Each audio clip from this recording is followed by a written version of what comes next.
charitable trust. Is that loud enough? Supporting educational innovation. Okay. What do employers want? What skills and attitudes are they looking for in today's workers? We'll find out in this episode of Career Advantage.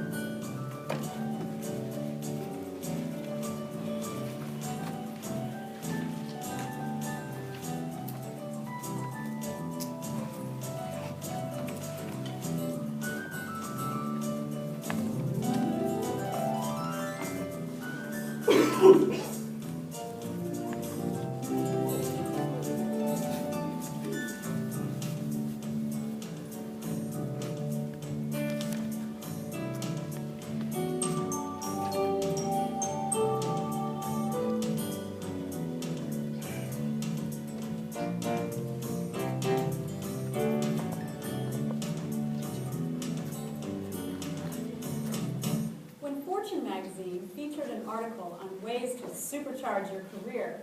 The authors insisted that the only way to get ahead in your job is to understand the new expectations about the work world. Fortune's advice? First, love your career, which means you have to know who you are. Second, continue to learn new technology. Third, seek exposure to international business issues affecting your industry. Fourth, actively manage your career. And finally, be really outstanding at what you're doing right here, right now. The message is clear.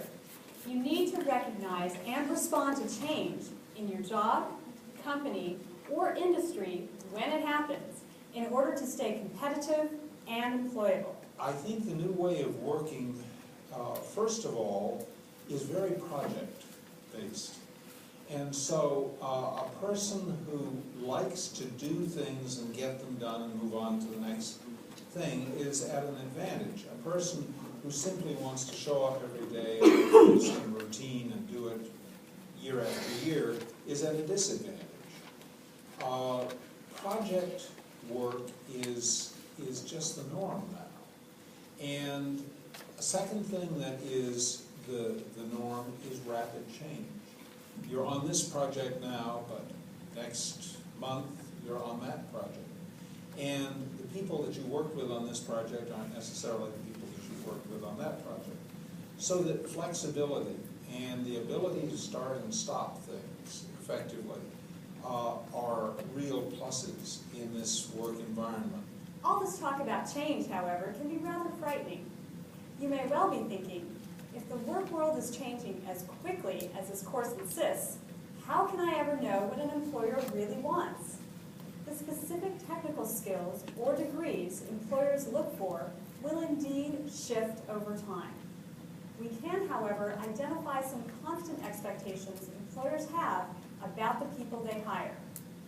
Employers will hire you based on your attitudes, skills, and work readiness. Remember some of the characteristics of an attitude. Attitudes are learned. They shape your interactions with the world and with other people. Your attitudes affect your behaviors. Your attitudes are reflected in how you act at work and towards other people. A positive attitude shows in your behavior at work. An effective employee is one who's enthusiastic about the position. They show they want to be here. That's going to come across to the customer. When you really enjoy your job, everyone around you can tell. You're upbeat and confident about your job. You show up to work on time, or even early. You put in extra effort to get the job done right. There's nothing secret about the attitudes employers want in their workers. First, they want to hire people who have initiative to work independently. They look for people who are flexible to deal with problems and changes that arise. They look for employees who are responsible and take ownership of their work. The things that I look for, traits that I have, people who are willing to take responsibility, people who are dedicated, people who are proactive, and most importantly, people who are happy and want to work at a place and want to be part of my team. Employees must be able to think for themselves. Having the technical skill is sort of a given. Being able to work with people these days is even sort of a given. Being able to get things done, make it happen is really, really critical. Being able to think through a situation, think through a problem, not be necessarily a follower, because we're not followers in this business, we're leaders, and that's what we're looking for. My philosophy when I look for people is I look for what do they have, what do they have something that's going to take them to the top. I don't care about necessarily what they walk in the door with. For example, our marketing manager. She was doing, was it corporate law, litigation, and I said, you should really be in marketing. And so when there was an opportunity, when I started this company, I convinced her to move up from LA and join me. And since then, we've been a very successful company in terms of doing a lot of guerrilla marketing, getting a lot of attention in the marketplace, getting our message out there. And what differentiates her from other marketing managers that I might have hired with, say, 5, 8 years of experience is, number one, drive. She works here however long it takes to get the job done. Maybe it's on weekends when she needs to work with the exec team, the rest of the exec team, to get something done. She's very creative, and that's what it takes for a true marketing person to be successful. By looking for careers that match the information from your personal career profile, you're more likely to find work that makes you happy. And being happy in your work means having a positive attitude. Let's now look at the kinds of skills employers expect you to bring to the workplace. Required skills will vary in different industries. However, there are many transferable skills that employers demand, regardless of industry or job. What's a transferable skill? A transferable skill is acquired in one situation and can be applied to another job. So just being organized is a transferable skill, and you can use organizational skills in any field that you go into. Communication skills. Most people have some level of communication skills. Some are better at written communication. Some are better at talking to individuals. Some are better at talking to groups. All of those are skills you can use in a variety of fields. For example, if you worked as a customer service representative for a company, you probably developed excellent communication skills to deal with different people. Maybe you can explain complicated concepts to customers as you try to troubleshoot problems over the phone. Maybe you even handled difficult customers who were rude or angry. These are examples of transferable skills: effective telephone communication, ability to explain complex ideas, and the patience and understanding to handle difficult customers. You acquired these in one environment, your job in customer service, but you can apply them to many different types of work. A couple of real key skills are excellent oral and verbal communication skills. Can you express your thoughts on the written page in a concise manner that gets across your points? Good grammar, punctuation. So you have to have good written communication skills. You also have to have good oral communication skills. And I would encourage students, if they have the opportunity, to take a presentation course where they have to do several presentations and use slides and use overheads. Maybe even do it via the PC, but get used to doing that, because a lot of times you're going to have good oral communication skills, not only to do presentations internally, but to talk to clients. Because a lot of what we do is face-to-face selling. And it's the same in a lot of different industries. You're going to have to be able to talk to people. Researchers have found that what employers really want are a solid education and these basic communication skills, and self-management skills. Are you someone that you can come in the morning and get started, know what you have to do, go and attack it, and you don't have to have someone bring you along every step of the way? Or are you someone that I've got to repeat it several different times, I've got to always check to see if you're doing it? That makes life difficult for a manager. What a manager wants to do is to have a good conversation with someone and help them get better. But they don't want to feel that they have to consistently check to see if the person even did it. The desired skills can be divided into 6 main categories: learning to learn, competence, communication, adaptability, influence, and group effectiveness. Learning to learn. Employers expect that their workers understand when and how they best learn new skills. Remember that the future workplace will be one of constant change, and you will be expected to continuously learn to keep your skills updated. Medicine is advancing at a very, very fast pace. One of the things that we need to be concerned about in hospitals is that we make sure that we give our staff the skills they need to be able to take care of these patients, because the treatments are changing and becoming more advanced every year. So we spend a great deal of time and effort actually at providing education to our staff as a matter of routine as part of their workday, and making sure that they're oriented to the new equipment, to the new treatments, to the new procedures that happen. We all have different learning styles. You'll want to be familiar with your own. Here are some questions to consider as you evaluate yourself. How do you prefer to learn new skills? In a classroom environment or through hands-on experience? By reading or by hearing someone explaining the procedure? You might recall some of your most satisfactory learning experiences for hints about your learning style. Competence skills: reading, writing, and math. It's not enough, however, to just know how to read a book, article, or set of instructions. Employers expect higher-level reasoning skills.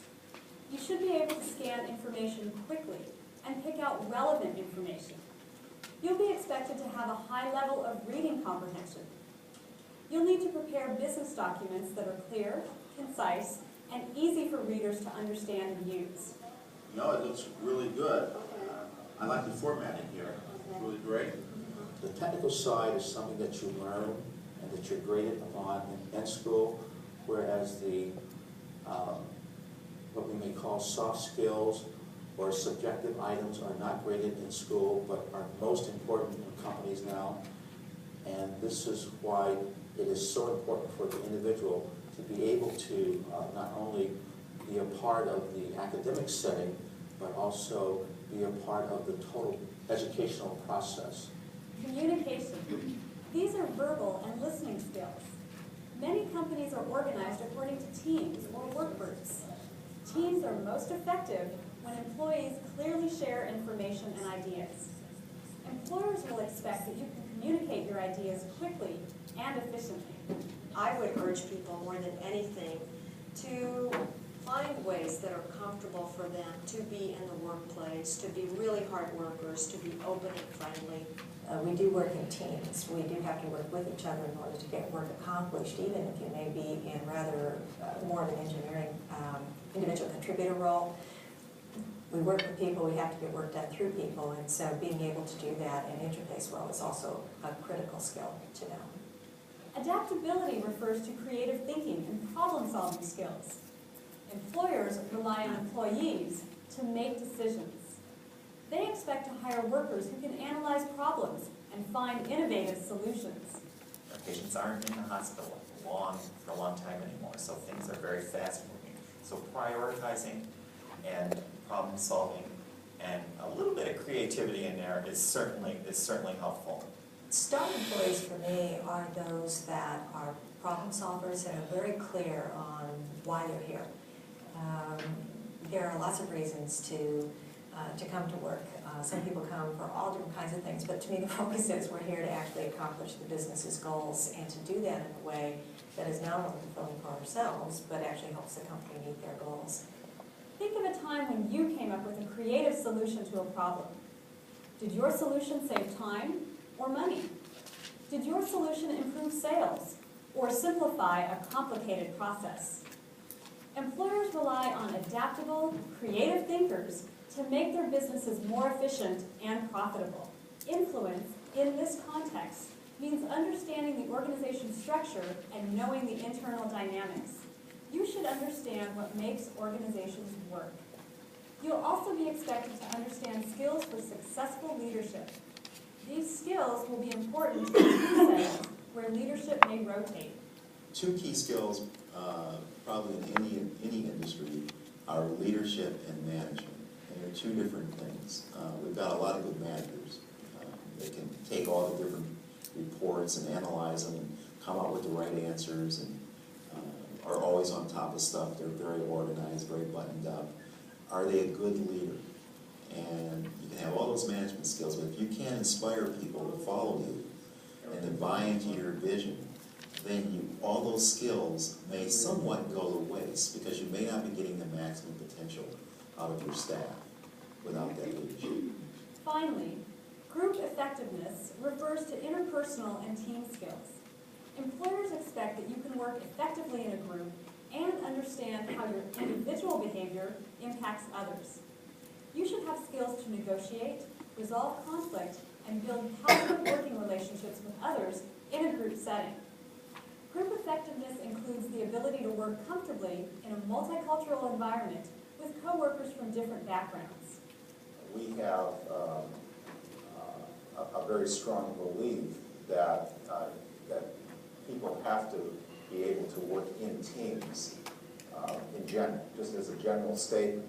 Having said that, we have in some of our facilities what we call self-managed teams, in which case they do essentially everything that needs to be done in order to get the job done. That includes hiring, it includes training, it includes working with our suppliers, it includes doing the budgeting, it includes doing the scheduling. Virtually every aspect of the job is done in teams. That's sort of at one end of the spectrum. But even people who don't work in natural business teams, but work in an office environment or in an environment that's perhaps not as conducive to teams, we think that teamwork, being a team player, is absolutely critical in terms of being an effective employee.